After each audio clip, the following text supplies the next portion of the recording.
Sagan.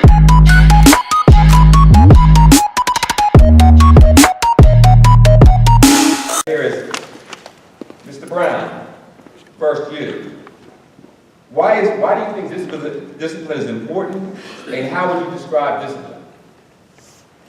Thank you, sir. So, as a principal, when I look back at my own time in school, the word discipline is different than the way I use it now. Discipline used to be thought as something that was done to you when you were in school. There's many times I was sent to the principal's office and to be disciplined.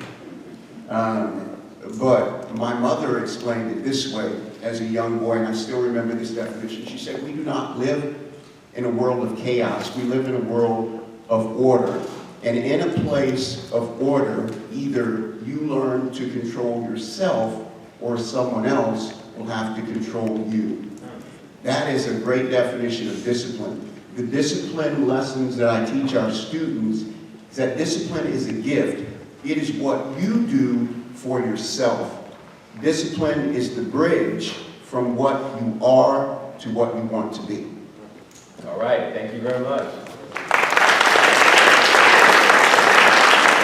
Same question. Why do you think discipline is important, and how would you describe discipline?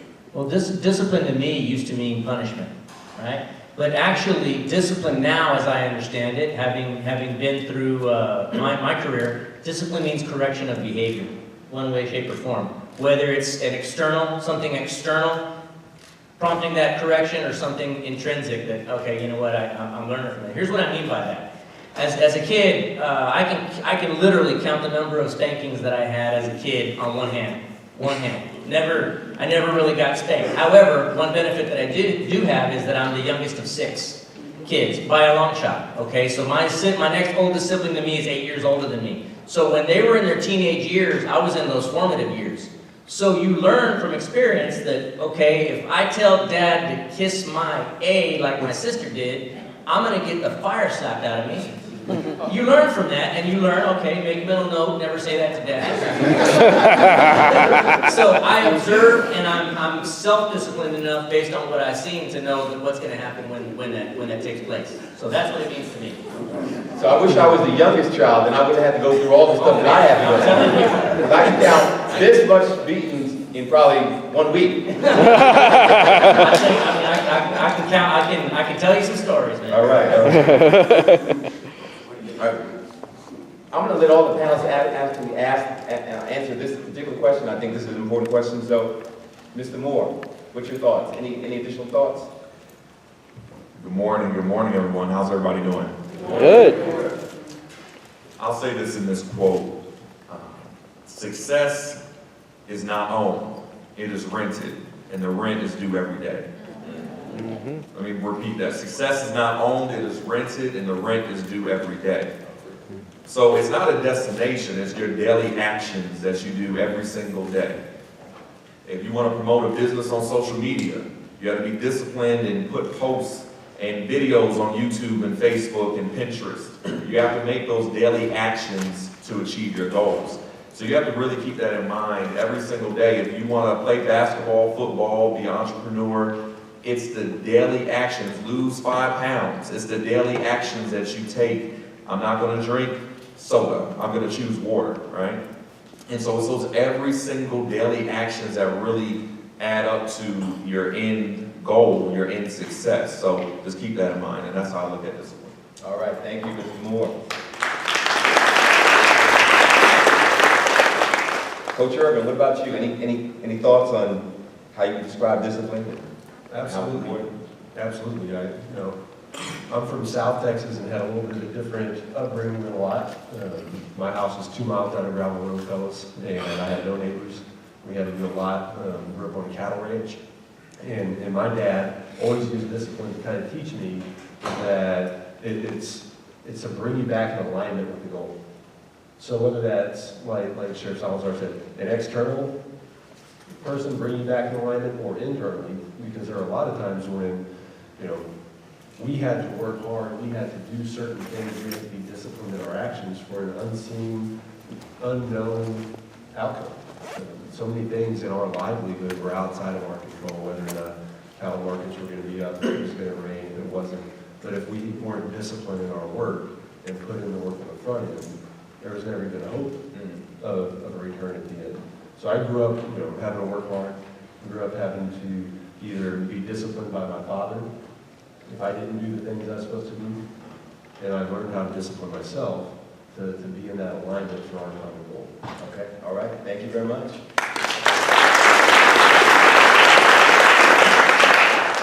So I'm going to go to Mr. Moore. How would you describe, or how did discipline play a part in your own success? Well, that's a great question. The biggest thing with me, I saw some of my family members are probably not the model citizens, and so I saw some bad examples when I grew up, and I had to make a decision in my life, did I want to go down that same path, or did I want to make the right decisions? And so I had to make a choice, and it goes back to daily choices. I had a discipline to make those daily choices to keep me on the path. So my first thing is, yes, I wanted to graduate college. My mother at the time didn't graduate college. She graduated now. My father, he passed away when I was 12. He didn't graduate college. So I had to make a decision, should I or will I make the right choice and have the discipline to graduate college? So that was my first choice, right? That was my first goal. And then I said, hey, I want to serve my country. So do I want to go in enlisted, or do I want to become an officer?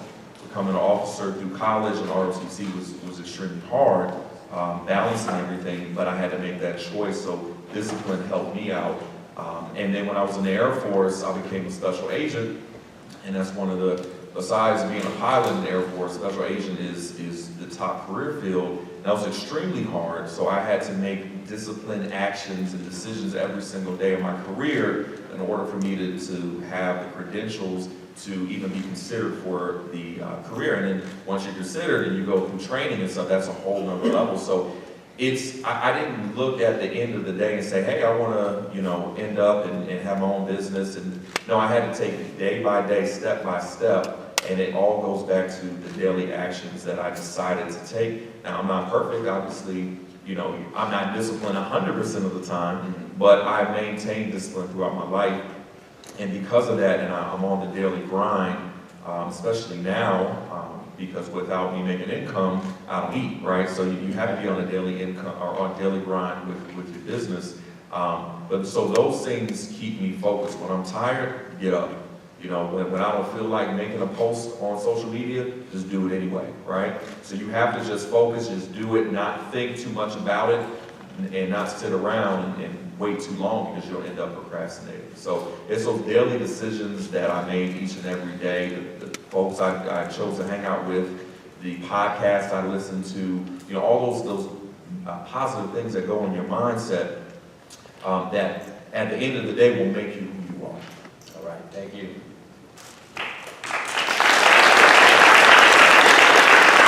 So this occurring time and time and time and time again, I started to think before I acted and planning things out. When I think of discipline, it's really what has helped me, as the last speaker said, it's really being disciplined in your thinking before these things occurred. I figured that out. We went to a training the other day, and it's all about young men and your thinking compared to females' thinking. And listening to him, some of the things he said, you're going to do naturally, which make no sense whatsoever. And I finally learned why. He talked about young men going into a basement, turning out the light, and throwing darts.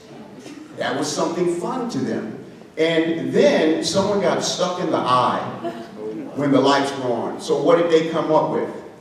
Let's wear goggles and do it again. And that's what they did. And understanding that this is a male concept, I was just awestruck by this. Understanding who you are and how your mind and body works then can help you discipline yourself. I'll give you a little tip right now. The male brain, I'm looking at you right now, when it goes off, it goes off. The female brain never goes off. So understanding that about yourself. One thing, I say that maybe they have no chill. You might want to say that again. It's always on, but the tip in that, when boys are tapping or doing, they're trying to stay engaged, to wake themselves up. So the discipline part, if I know this is going to get me in trouble, what can I replace that with so that I can still stay engaged? I'm looking at you right now, some of you have already checked out. That's a natural state that you go through. I realized this, but I didn't know the science. So if I know that I'm a morning person, I get up super early, do all of my homework. I knew in school that I wasn't going to do the work once I got home. But I was an A student and I never did homework. The second it was issued, I started doing it. I did it on the bus. I did it waiting here. I did it waiting there. That was just something that worked for me. When I got to college, all early classes. Every day, first thing in the morning, I'm up and I did all of my classes. I had a bigger load than everyone else, only because I understood how I work. The longer the day goes on, my mind drops off and I can't even remember people's names. So being disciplined, one, in learning about yourself and what works for you. I'm really good with technology. I got my second degree all online, but you have to be disciplined to do that. What do you think I did? Every Saturday and Sunday morning, I'm up at 7 o'clock, I'm on the computer knocking out the work. Being disciplined really, you know, it's how we all got here, but I think the uniqueness, as I told you, I probably got in the most trouble, knowing you, learning about you, and then using what you know to help you get to the next level. All right, Brian. So I know Mr. Brown said that some of you boys have checked out, so let's get you checked back in. I see some of you already kind of like this. All right, let's sit back up. Let's stand back up. Let's wake you back up. Mr. Brown, is discipline worth it in terms of parents, in terms of the effort that they put into it? And how should parents discipline their children? So, I just explained my childhood. We're talking on a daily basis. And I think, you know, that was important. I know I wouldn't be sitting here. We talk about rambunctious. I remember, but it wasn't just my parents. Back then it was a community. So I got in a situation at an uncle's house with some chickens and some eggs and my cousins. And I remember hearing the tractor coming and we started running. He came out to the street, said it's an hour later. Two of us, with three cousins, I'm a now guy, let's knock this out, get it over with, and move on with life. So we walked back, and he spanked us in the middle of the street, and the cars waited. It was as if the lady who waited, I remember, she was shaking her head, and she knew me. She was like, do what you have to do. And she waited, we didn't even move to the side. My third cousin, he said, no. You're not going to do this, you're not my dad, this is not for me. Two of us went on to college, graduated, another one ended up in jail. You know, that's just one statement. And I'm not going to say beat your child just mercilessly, but that there'll come an age where that won't be effective. I remember my mom said, I think you like this because it's not apparently working. And I said, yeah, maybe we do have to switch it up. Let's come up with something else. And the thing that they came up with is me in a room by myself. The only thing I had access to were books. And I would have a lot of time, couldn't watch TV. There was not a thing to touch in the room but books. I would read everything because it was all I had. I would read from sun up to sundown. When I ran out of books, we had encyclopedias, I would read the encyclopedias. If you want to make sure your child knows what he should know and beyond, that is, people say reading is the key, but many times in school I knew what they were talking about, you know, before they even taught it. It was only because I read it somewhere and then it would pop back up. That reading is fundamental, but most of the time we don't make our kids read. I had no choice. I know most parents don't, and I know primarily a lot of boys don't. It just so happens, in my own study of the school, one of the smartest boys in my school this year, I didn't even invite him, but I'm looking at him. This kid also has a book with him every day, all day long. All of the smartest kids in my school have a book with them all the time. I don't know how that works out or what you can do with that information, but that is a fact. Next, accountability. Those spankings were accountability, but my parents made me earn things. I didn't get things. $200 tennis shoes, I couldn't even get $50 tennis shoes. None of that, unless you work for it. And then even at that, my mom said, well, maybe, I don't think you really are capable of going to a job every day. She didn't help me get the job. I didn't even have a birth certificate. She didn't tell me where that was. I earned all of those. She said, if you're serious, you'll figure this out. That's what we have to do with our students. I had to call, look in the yellow pages. I didn't get a birth certificate. I wasn't even born in the state. I had to call Colorado. I didn't get a birth certificate. Back then, you have to write a letter with a check and mail it somewhere to get the birth certificate. Guess what I needed then? Social Security card. Where's that, Mom? Figure it out. Call downtown. I didn't get Social Security cards. You got to come down here. I had to take a big map back then. There was no Google. Look up A53 from my house. Figure out, and I rode my bike there, and they gave me a form. I rode home, brought the birth certificate back with money, got that 2 weeks later. So my parents made me do these things all the time. And it sounds unusual today, and that's unfortunate. When you do things for your child that they are capable of doing for themselves, you hinder them. Number one thing, let them learn now to do those things that they can do, and it becomes a habit. This gentleman said, what you do every day. I expect my son to wash the clothes, to clean the dishes, do whatever I ask him to do. And most of the time I expect it done before telling him. I want him to figure those things out. If he doesn't, he's held accountable. Teach your kids to be responsible by making them responsible. All right, thank you. We must have grown up in the same neighborhood, because I always remember that, it was always a community that raised the children. It was one of those things that, you could get beat by Sister Mary down the block, and then she would call up Brother Bobby, and then you was 3 doors down, you get beat again, and then you get your third beating by the time you get home by your mama, and then your daddy would come home later on that night, and you get your fourth beating. And then you decided, that's probably not a good idea, I probably won't do that again. So, again, I think it's also the community raising the child. So, Chief Salazar, what is your thought? I mean, in terms of your line of business and how you deal with kids on probably on a day-to-day basis, what advice would you give to the parents in terms of how they should discipline their children, and is it working? My advice to parents is discipline your children in the way that works, okay? And so what I mean by that is, let me tell you another story about my dad. And my dad's a wonderful human being, but I just want to, so I don't some of his discipline out there, right? Some of his discipline was a little questionable sometimes, of my older brothers. And let me give you a perfect example. So I remember one time vividly, we lived in Hawaii at the time, I was about 4 years old.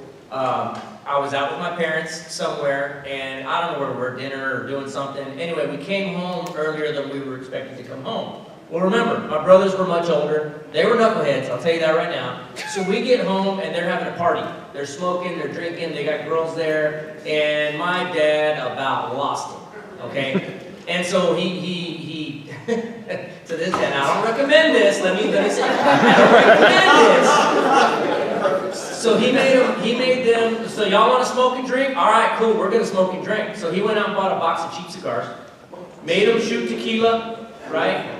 Made them smoke these big old cheap cigars until they were afraid they wouldn't die, okay? And then the next morning, got them up at 5 o'clock in the morning, hungover, sick, and made them do yard work. And we lived in base housing, like we had landscapers to do that, but y'all are helping the landscapers today, so they got to do that. Well, I don't know that it worked on them, because to this day my brothers all still smoke and drink, but I don't smoke, never smoked in my life, and I very seldom drink, occasionally, and so use the method that works best on your child, okay? Like Mr. Brown said, that form obviously didn't work with him as well. So find something else that motivates your kid. Locking him in a room full of books, obviously that did the trick. Because this is a very educated, very intelligent man sitting to my left here. So that worked, okay? So find whatever it is that motivates your kid and use that. All right? If it's spanking, then that's fine. And let me just tell you, as an officer of the law, it is legal to spank your kid. It is. See that one more time. Oh, wow. That's my son right there. Waking up now. It is legal to spank your kids, within reason. I mean, there's a line that you can't cross. It is legal to spank your kids, okay? So, young men, please don't call one of my deputies and say, well, my mom spanked me. I wish you would call me and tell me.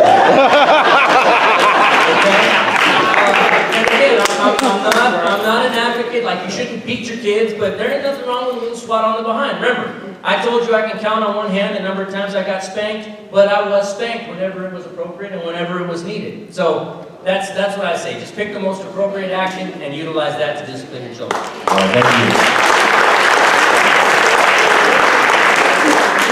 I'm gonna ask 2 more questions and then I'm gonna open it up to the audience. All right, we are here, this is the EMBODI tournament, and most of our kids here that we're talking about are kids and males of color. So one of the things we want to talk about, Mr. Moore, is do you think minority males need a special type of discipline? So I'm going to answer this and kind of go back to that previous question as well, because I have a big perspective on that. No, I don't think it needs, parents need to have any type of special discipline for minority males. Give you a story about my mother. She's a little crazy. I love my mom to death. She raised us as a single mother. She did a great job with 3 boys.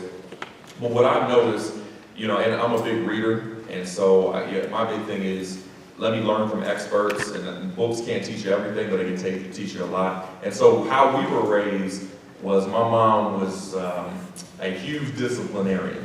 And, boy, get in that room, clean it because I said so, right? Or, Mom, why do we have to do that? Because I said so, right? And sometimes that's appropriate, especially if it's, you're in danger or something. But what I learned is I helped raise my younger brother. He lived with me when I was stationed overseas, and I have a beautiful little 2-year-old daughter. So I read a book that changed my entire perspective on parenting, and it's called Love and Logic. Yes, Love and Logic is incredible, and the whole purpose and the baseline of Love and Logic is you give your children love, right? Discipline them, but discipline them through empathy. So if they do something wrong, empathize, meaning feel what they're feeling. Hey son, hey daughter, I'm so sorry. I feel you were frustrated, and therefore you broke your crayon book or you wrote on the wall, but I'm still going to discipline you, right? So if you face them with or approach them with the empathetic feeling and discipline, that works. Another aspect of that whole book, outside of empathy, is the logic part. Growing up, and I know especially a lot of single mothers, or single parents in general, I understand you're working, you come home, you're tired, the kids messed up, and so your patience is very short. But it's also logic I implement, and I hope everybody implements, is if you give a choice, or you tell your children something, give them a choice, but give them a controlled choice. Hey son, hey daughter, do you want to eat green peas or do you want to eat carrots? They're still eating vegetables, right? Do you want to brush your teeth now or do you want to wait for 15 minutes? Because giving them choices will prepare them to make choices when they get older so they can think independently and think on their own. The goal I've learned is not to raise a great child, it's to raise a great adult. And so that book, Love and Logic, really changed my perspective on having patience, empathy, love, but also logic, and then not repeating yourself, right? If you say, hey son, hey daughter, get up, we gotta leave in 15 minutes for school, and they still have the pajamas on, they're going to school in their pajamas, right? I'm not gonna warn you again, right? Because if one of the deputies under Sheriff Salazar stops you for speeding or doing something bad, well, it's the first time, so we'll let you go, right? If you commit a crime, felony, misdemeanor, what have you, you're gonna be disciplined. So I need to raise my child as, hey, if I told you one time and you still don't do it, discipline. I'm going to use empathy, but you're going to pay the consequences. So growing up, I think, in a single parent household, I love my mom to death, but she did a lot of yelling. I try not to do yelling. I try to do empathy and use logic. And dealing with minority boys, I would say it concerns me as far as, in school, males are 3 times more likely to be classified as ADHD, right? Mm-hmm. And Mr. Brown touched on this as far as we just think differently. So oftentimes we're classified as having ADHD, we're put on drugs, right, medication, and that affects future employment and things, and obviously mood, and can lead to other issues. So I think we should understand too, with kids, we learn differently, we have different challenges, especially minority males, we're viewed differently in society. But I think with the same basis of having love, empathy, logic, discipline, having the goals of raising great adults versus good kids or great kids, I think that applies to anybody, whether you're white, black, Hispanic, Asian, or what have you. All right, thank you, Mr. Moore. All right, we're going to now open it up to our audience. Do any of you young men have any questions that you want to ask these fine panelists? Earlier, Mr. Moore, about podcasts. So I was going to ask what kind of leadership or mentoring type podcasts are you guys listening to? Thank you. Yeah, I think that's a great question. So I had an opportunity, being in the military, I was around great leaders. And I had some good mentors. But growing up, I didn't have great mentors or leaders. Obviously, my mom was there for me, so she did a great job. But what helped me, and these are mentors or influences at a distance, is podcasts. Everybody, who doesn't have a smartphone, raise your hand. Who does not have a smartphone? Okay, one person. Two people. All right? Who does not have a computer? Or access. Or access to a computer. Everybody there, no hands should be up, right? Everybody has access. You go to school, you have access to a computer. Podcasts really have given me a lot of direction, and they're all free. All the podcasts are free. So I listen to several different podcasts. But one big one that really has influenced me, and I listen to it all the time, Zig Ziglar. Z-I-G, and his last name is Ziglar, Z-I-G-L-A-R. All right? Zig Ziglar, and he passed away some years back, but phenomenal motivational speaker. He speaks on everything from marriage to leadership to business. He was one of the greatest salesmen ever, but he gives life perspectives, and he's incredible. Another, I wasn't grown up to be the most fiscally responsible, so I learned via podcasts. Dave Ramsey, I love Dave Ramsey. He talks about personal finance, paying off all personal debt. He gives basics, baby steps 1 through 7. Incredible. But if you just pick up your phone, instead of listening, I listen to Kendrick Lamar, the list goes on, I listen to a little trap music, little ratchet music. I know some of y'all listen to a little ratchet music, right? That's great, all right? I'm not saying that's bad, but instead of listening to it all the time, mix it up some.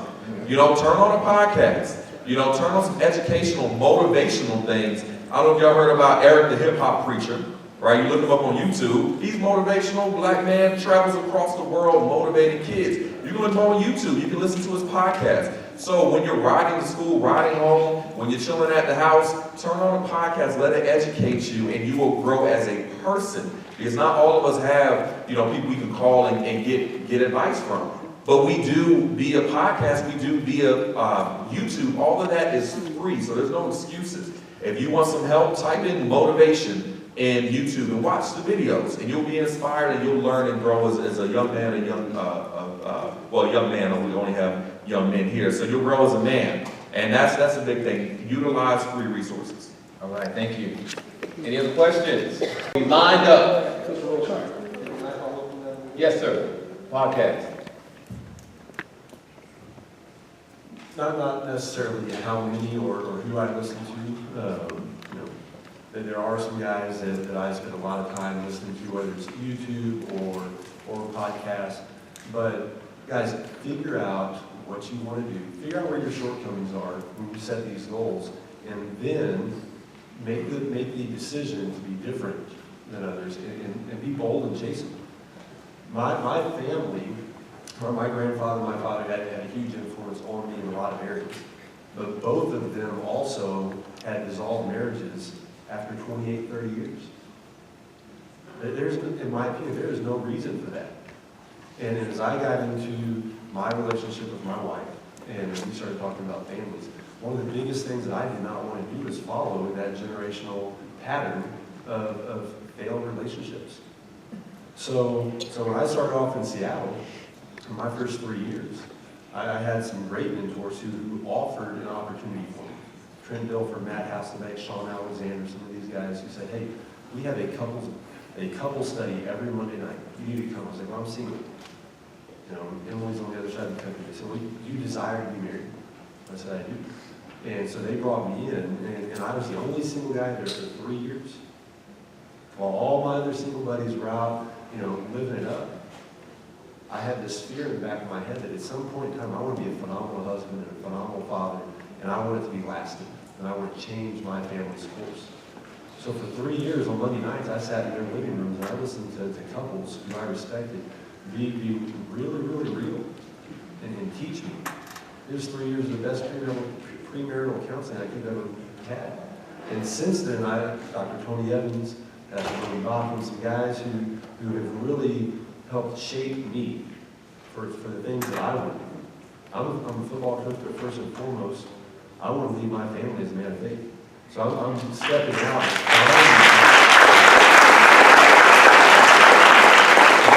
Finding guys who to put in my ears. And you are always in this situation to learn. Always. And I don't listen to Dr. Evans 24/7, but I listen to him significantly because I think it's important and it goes beyond me. And that's the continued discipline because generation, I want to change what it looks like to be a husband and a father for my kids. And then on that discipline side of things, my parents were disciplinarians, very much so. And I think that it definitely helped me. And what I've seen with my guys coaching them is they're not used to consistent discipline. Now that I have a daughter who's 7, I have identical twin monkeys, is what I call them. My boys are 3 years old and they are crazy. And my wife, I gave her a 3-day vacation this week and I brought them to work with me and I did some other stuff and she's godsend because of what she does with them every single day. But be consistent, this is why we do it. I had to talk to some of my guys who all said it was my fault that I was disciplined. So fellas, do you not see the decisions that you've made that have caused you to lose playing time or to do some extra conditioning? Well, yeah, I do. But it was the consistent discipline. And I had to tell them, look, if I let you slide after 3 or 4 times and telling you no, then you win, and my voice is hollow. So parents, continue being firm. We are designed differently from the ladies. And as men, how many of y'all think that you were born to be a conqueror? Guess what? We as men were designed to go out and conquer and provide. It's okay to have those goals. Now just set your goals properly, you go make it happen. Okay? Set your goals properly, you go make it happen. Listen to people who are going to help you get there and be bold and walk away from the people who are going to that. Because at the end of the day, it's your life. Set your goals. If somebody's disciplining you, it's because they love you and they're trying to help you reach your goals and don't get defensive. So I know I've talked a long time, but all right. No, thank you. Thank the panel for coming out and sharing with us today. And thank you guys further for what you're about to do later on today. I'm Damon Lake. I'm a member of an organization here on campus called Collegiate 100. We are basically a subset of 100 black men who are here with us today. So thank everybody for being here. I do have a question, and I'm kind of boxing my question up from a societal viewpoint. Because the way society looks at young men of color, there are definitely some difficulties entangled with that. And I'm 30 years old, and I got a younger face too, so I still experience some of the difficulties that many young men in this room might experience walking through life and their day-to-day journeys to success. So I'm glad we're having a conference about discipline. And as an adult, I do understand the power of self-discipline and how self-discipline can empower you to be able to have the desires of your life. But my question is in regards to how society views black males or young men of color. The reprimanding of young black men or the reprimanding of men of color seems to be very trendy, whether it's at school, whether it's on the job, whether you can be walking through the grocery store, you can be driving your car, and the way it works for young black men is we rarely get the second chance, or we rarely get the slap on the wrist, because society is so ready to reprimand, society is so ready to discipline the young black men society is so ready to put the black man in order and put the black man in his place. So with self-discipline, of course we can navigate life and achieve the things that we want to achieve. But with the way society views us from the point of reprimanding, what kind of advice would you give us to be able to navigate life to where people think they know better for us than we do, and the reprimand is waiting for us before we make the mistake, and at the glimpse of a mistake, we're reprimanded, we're done, and we're cut off before we have a true opportunity because of the world view or the American society view of how we are. You know what I'm saying? Like, we are being prepared, and we are being given the goods right now, but when we go out in the world, we have the goods and we have the equipment, but that's not going to change the way the world sees us and how ready the world is ready to cut us off, how ready the world is to discipline us, how ready the world is to put the cuffs on us, how ready the world is to give up on us so easily. So thank you for instilling the discipline and giving us the tools today, but how do we navigate a world that's already ready to cut the water off when we haven't even shown them? We thirsty, we hungry out here, but the water gets cut off before we even get the chance to make them stop. Let's bring the panel. I also would like to see if I can get a salad bar into that as well. Just in addition to Okay, Mr. Brown. so here's my personal take on what you said, man, and thank you for that question. You made some good points. Realize that it's human nature. Whether it's right or wrong, it's human nature to stereotype based upon what you see, right? I can guarantee you some of y'all already, when you saw me walk in my uniform with my tie and my 4 stars, already had your mind made up about what kind of person, oh man, what's this dude going to tell me, right? It's human nature. You accept it. So know that whatever, if you're tall, short, heavyset, skinny, black, white, Hispanic, bald, you got tattoos that show. Know that people already are going to have that opinion of you, and sometimes it's going to be a negative opinion of you. Don't be that person that they're expecting you to be. Surprisingly, right? Surprisingly. So from my standpoint, I already know that. I already know, and we train my cadets, my new deputies that are coming in. We train them to know that, look, people are going to have that preconceived notion of you because you wear a uniform for a living. People are going to have that preconceived notion of you. So don't be that negative stereotype of an officer when you walk into somebody's house. But we also teach our officers, because remember, I got 1,400 people working for me, 1,400 deputies. They come from 1,400 different backgrounds, 1,400 different lives, right? I know that they have preconceived notions about people. It's human nature. It's where they grew up. Some of them may have grown up in a state or in a city where it's okay to hate people of color. But I can't have that in my department. So we teach them to overcome those stereotypes. And we teach them that there's cultural differences. And let me give you a perfect example. Here's one that we teach in the academy, okay? I grew up in a Hispanic family. As a Hispanic young man, it is a sign of disrespect for me to look an adult in the eye. It's a sign of disrespect because I'm challenging that person, right? And so my first inclination, if I ever got confronted by an officer, is to look down at my feet. I'm not being disrespectful. I'm not ignoring what he's saying. I'm going off of what I was taught as a child. I don't look this guy in the eye because it's a sign of a challenge. However, Anglo police officers, in the past anyway, have boy, look at me in the eye, look me in the eye, right? And so we got to train our officers.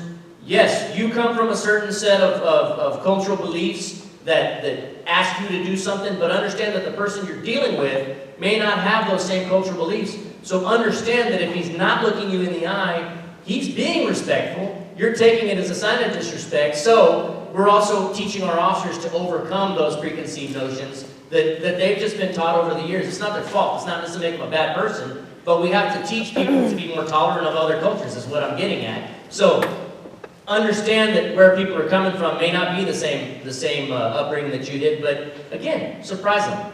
Make it a point to surprise the world every day and prove them wrong about their preconceived notions on you, man, and that's how you're going to do it. All right, thank you.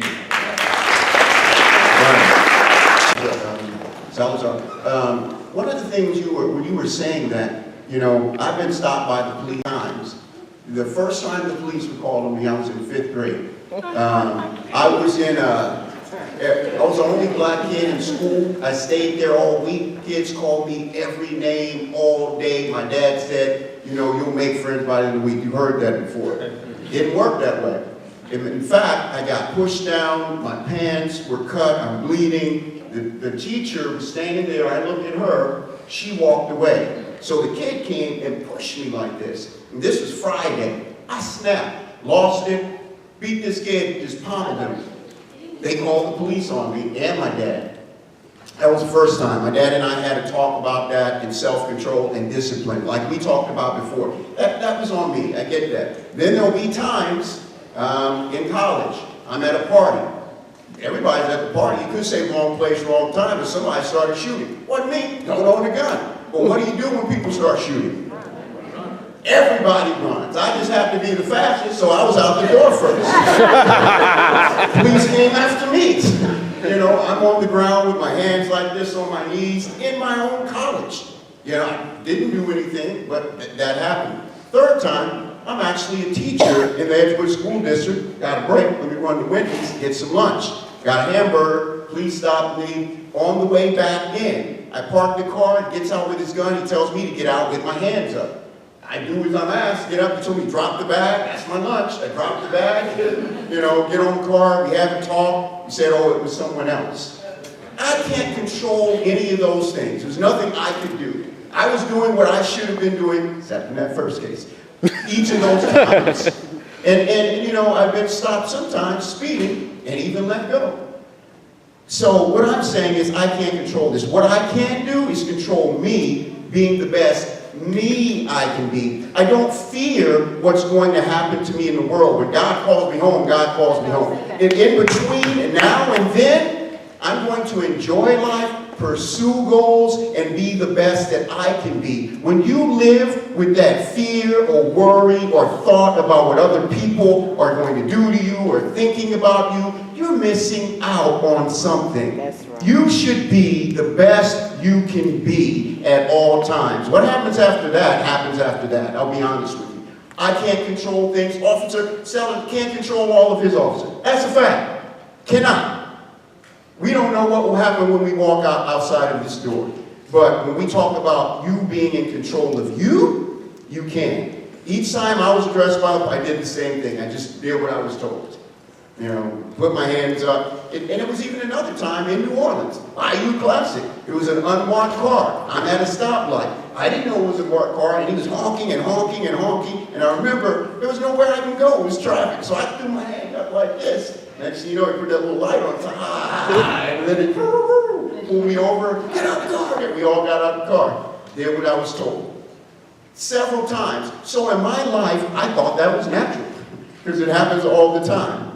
But I've learned I don't worry about those things. Because when I worry or fear, that takes something away from me. Put your energy on your goals, not on what could happen to you. All right, thank you. So that's kind of opposite ends of the spectrum. The system is rigged against men and women of color, right? Just to be honest, the system's rigged. Let me give you examples. Last year, the for-profit bail system made $2 billion, that's with a B, in our society. You know, the greatest transfer of wealth, I'm passionate about this, the greatest transfer of wealth between families of color, poor families of color, is the bail system. Because when they arrest you, you have to put 10% down, right?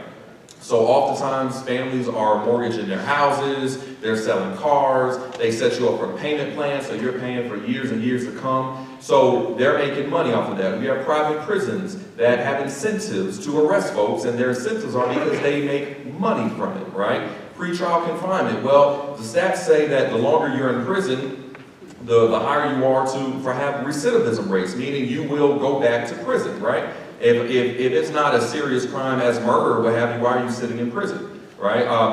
The bail system back in the day was originally there because they had jurisdictions didn't pass state lines. So if you got arrested in Texas and it went to Louisiana, then they couldn't come get you, right? But that's back in the day. Now they can come get you wherever. So what's the point of pretrial confinement for most crimes, right, that aren't egregious?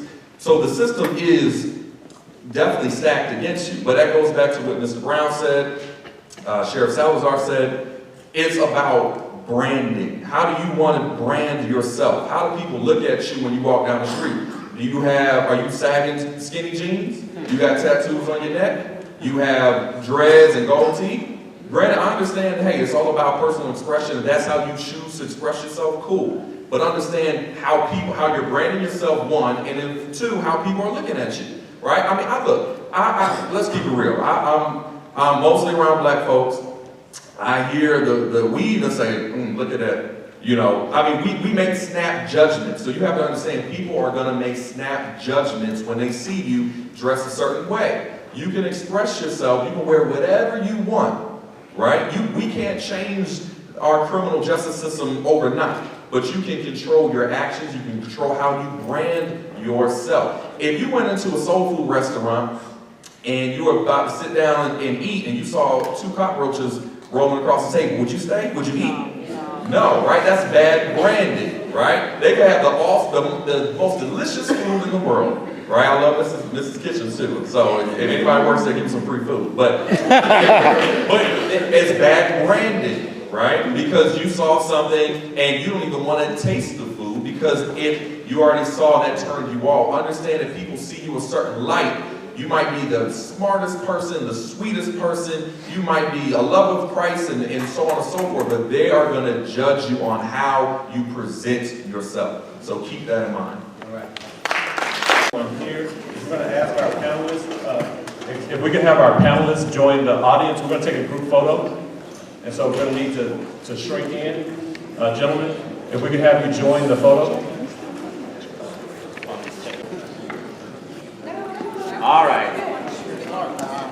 Yeah, well, so these brown.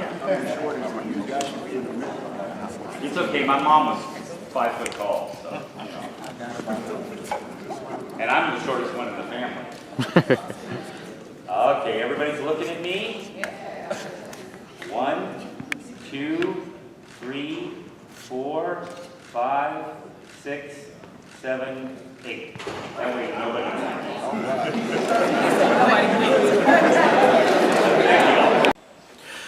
Well, that's it for this episode of C0BRA129 Live. I hope you guys had a real good time watching our videos.